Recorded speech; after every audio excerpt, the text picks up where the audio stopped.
Frisson 6 sort dès demain dans nos cinémas et pour célébrer ça, voici une petite critique du film Frisson 5.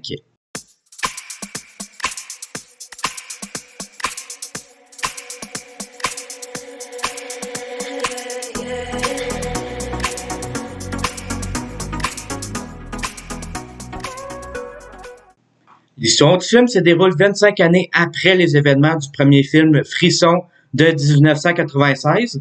Et dans le film, on suit Samantha, ou plutôt appelée Sam, durant le film.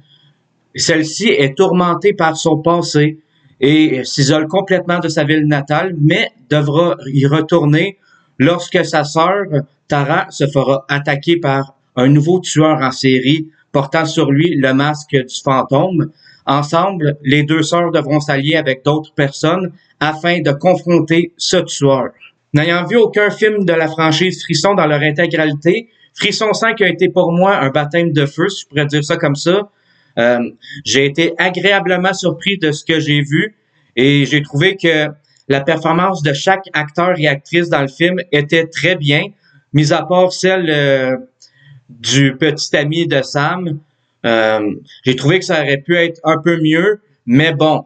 J'ai également beaucoup apprécié la façon dont le film nous présente les scènes de tuerie et également les apparitions du tueur, qui est, soit dit en passant, plus intimidant que les films précédents, ou plutôt des extraits que j'ai vus de ces films-là, pour ma part.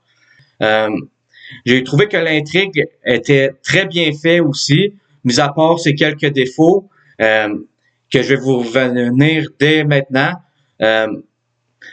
L'affaire, ce qui est désolant dans le film, c'est que, étant donné que le film est conscient de soi-même, dans le sens que le film Frisson 5 parodie le fait que depuis les deux premiers films Frisson, il y a plus d'idées originales, l'industrie se fout carrément de leurs fans.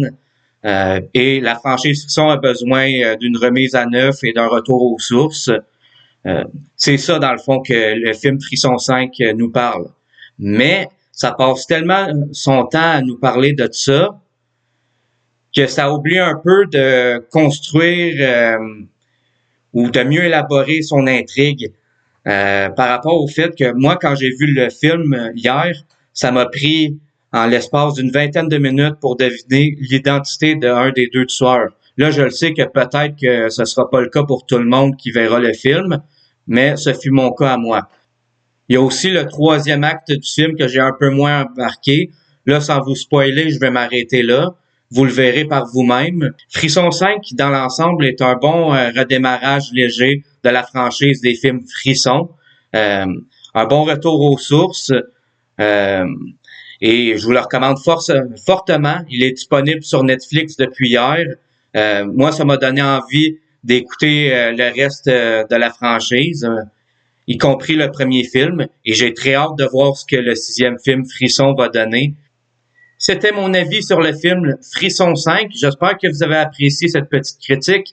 Si oui, je vous invite à mettre un pouce en l'air, un petit commentaire. Et bien sûr, abonnez-vous sur notre page Facebook et notre chaîne YouTube, l'Odyssée des passionnés. C'était Lucas qui vous dit bon visionnement.